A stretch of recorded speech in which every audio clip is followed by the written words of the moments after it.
Hello, everybody. I've taught a lot of people how to draw: business people, executives, salespeople, designers, especially user experience designers. And so the first thing I usually teach them is something I call the visual alphabet, which I've drawn here on the left of this screen here. Point, line, arc, angle, spiral, loop, circle, eye shape, triangle, square, house, and cloud, reading from top to bottom. And those basic shapes are enough in combination, just like the letters of the alphabet, draw just about anything that you can imagine. In another video called Visual Thinking Basics, I showed you how you can take those basic shapes, put them together to make scenes and objects, and put things together into scenes like this sort of comic panel here. That video is called Visual Thinking Basics, and you can find it pretty easily. Just do a quick web search for Visual Thinking Basics and Dave Gray, and you should find it. And so I'm not going to talk about that today, but you can look up that video, and in about 20 minutes you can get up and running on drawing your ideas. What I'm going to talk about today is something that comes up over and over and over when I teach people how to draw, which is, okay, Dave, thanks. You've showed me how I can put these little shapes together and draw things, but how do I know what to draw? I'm not just drawing to put stuff on the wall. I'm trying to communicate with my customers. I'm trying to explain things. I'm trying to explain complex issues, etc. So how do I know what to draw? That's what I'm going to talk about today. And I'm going to take this off the screen now, and we're going to get into it. So, starting with, I've got some things at the bottom of the screen here that I'm going to start with, and I'm going to start by putting them up in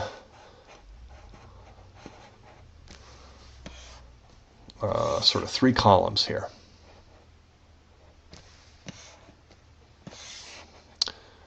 And these are 3 ways to visualize your ideas. First one is putting things into a sequence or a flow. This is good for anything that you want to explain or talk about, where time is kind of the fundamental organizing principle. And I'll give you an example of that in a business context. We have something called the flow chart, where you have something that initiates a process, and then you're walking through step by step what happens. You might reach a decision point, which we usually draw as a diamond, out of which there's maybe a yes or a no, and depending on what happens there, you might actually trigger a different process. And usually that process ends. So a flowchart has a beginning and an end, and looks something like this. That's a very common chart in business, especially when you're working with process and so forth. Now, this symbol is to show the idea of contrast. Sometimes we need to compare one thing and another, and the primary thing is not time, it's about showing the differences. How is your product different than this other product? Why are you a better solution, etc. So the idea of comparison is another concept that can be very useful when visualizing ideas. Now, what kind of things, what does a comparison look like? Well, a bar chart is a good way to compare things. This is the eastern region versus the western region, etc. And here's how they're doing. Another way to make a comparison might be a Venn diagram, where you're showing this is A and this is B, and here's some overlap between them. This other image here is when we're trying to show a system, and what's important is not so much the time, not so much the difference between things, but what is the relationship between the various elements of the system. Relationship. So in a system drawing, we're trying to show structure and connections. So what's an example of that in a business context? Well, think about a very common one is the org chart. We're showing people what their relationships are to each other and how those relationships relate to the work, right? So this is something we see pretty common in a business context. The org chart. Now, what do these three things have in common? They're very abstract. They're very schematic, very logical.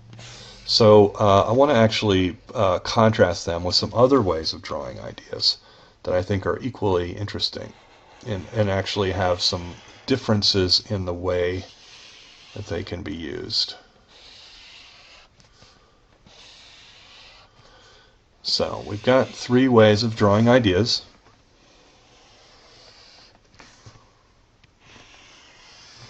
And I'm going to show you 6 more.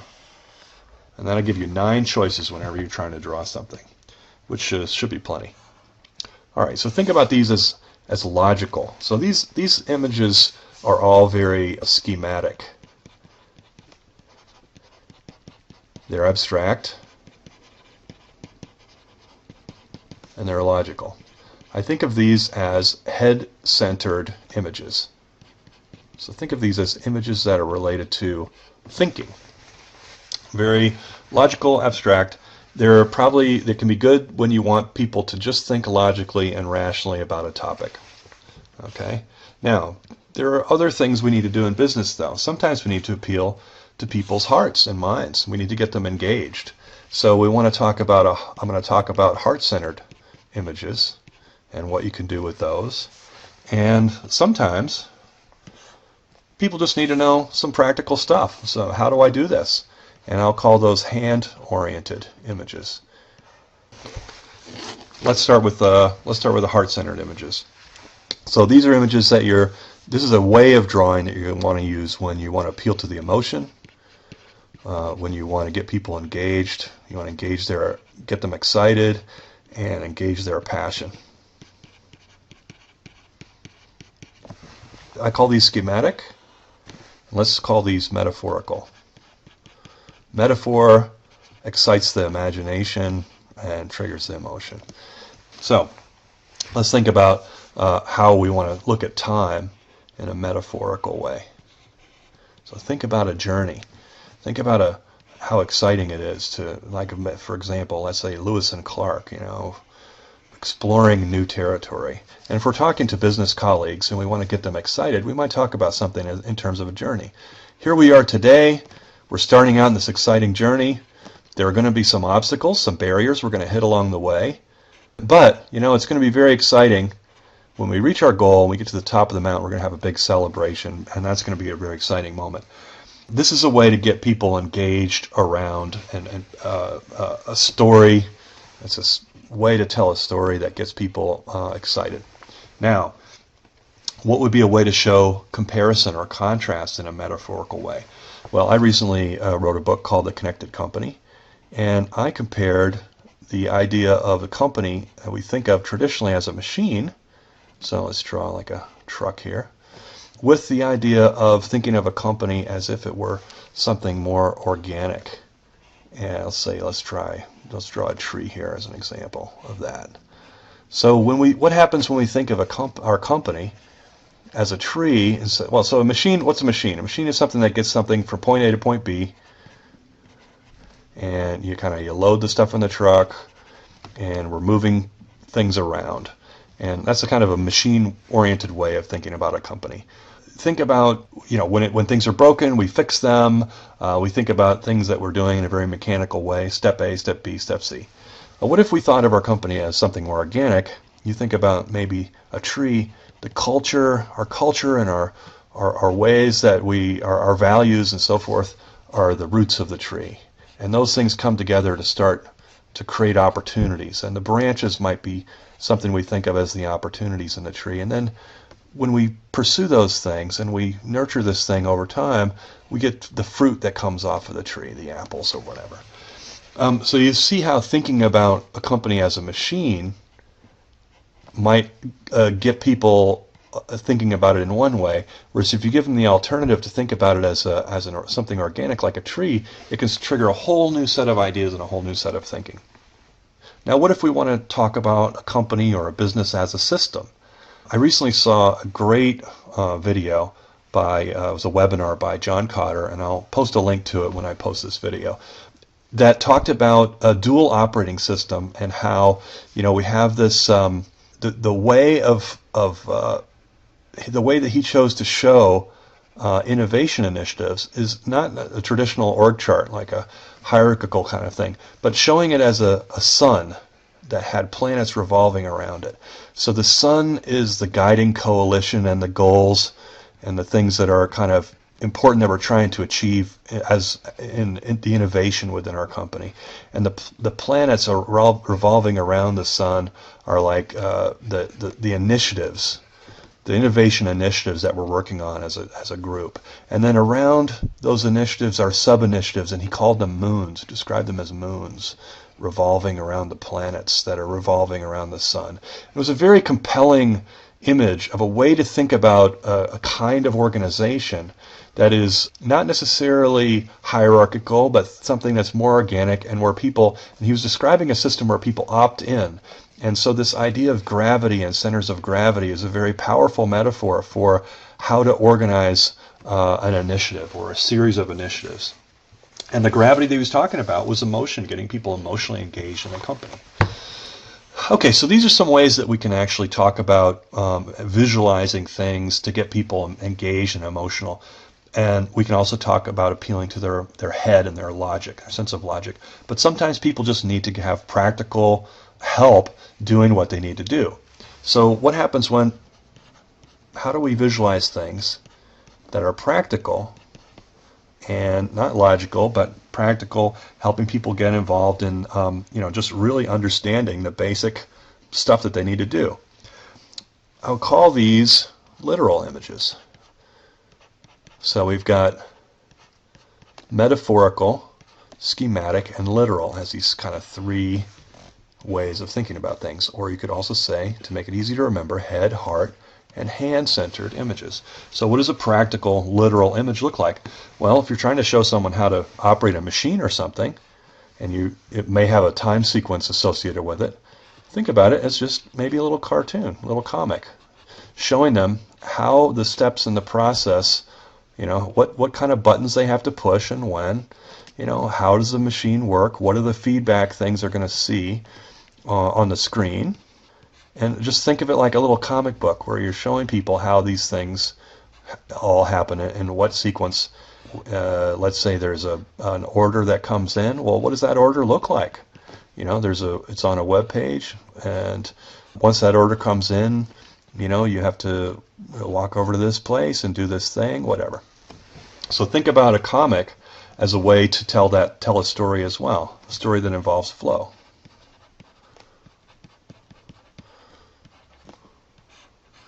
So think of it, you could think of this as just a flow chart, actually visualized in a very literal way.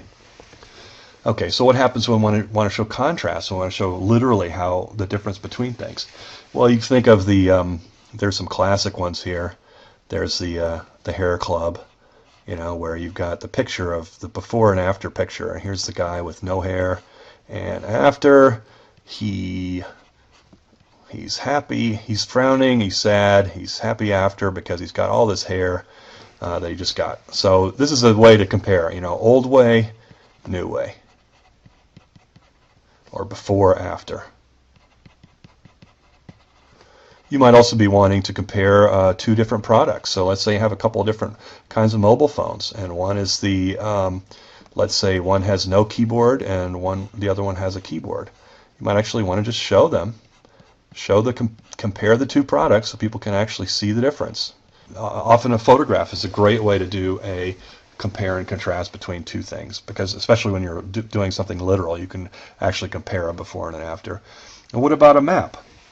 Well, if I'm literally trying to show you how to get, let's say to my house, I might draw you a map, or I might, you might have Google draw you a map. But basically, here's the streets, and my neighborhood, by the way, is very confusing because all the streets are curvy. And people do get quite often confused trying to find my house. But let's say if you're trying to find a particular place, you want to see where it is in relation to other stuff. This goes for not only a map of a neighborhood, but a map of your office, or there's something in engineering we see a lot, and that's called the exploded diagram. So let's say you have an engine, car engine, and you have the pieces and parts. You might want to show them how they're related in a what we call an exploded diagram, which they call it an exploded diagram because it kind of looks as if the thing is exploding. And if you've ever built models, you'll know what I mean, because a lot of times the construction and the instructions for putting your model together are something that you can see as a they'll show as an exploded diagram. So this gives you 9 different ways to visualize an idea. So when you're coming down to try and figure out something to draw, you can start by asking yourself, okay, well, am I trying to show how things happen over time? Am I trying to show how things are different than each other? Or am I trying to show something in terms of the relationship of the parts to a whole? These are these are 3 very common ways. So do I want to show time, flow, sequence? Do I want to show differences, or do I want to show relationships? And then you can ask yourself on top of that, am I trying to appeal to people's logic? Am I trying to appeal to their head? Is this really something that's about a rational, thoughtful, logical decision? Or am I trying to appeal to their heart? Do I really want to get them engaged emotionally and excited and passionate about a project or an idea? Or is it something where maybe people are already engaged and they already understand it logically, but they just need to understand practically, how do I actually do this? What are the steps, and how do they go in order? So I hope this is helpful to you. Please leave a comment or let me know your thoughts by email. And I really appreciate your time, and hope you have a great time out there. Do some great drawings. Thanks. Bye-bye.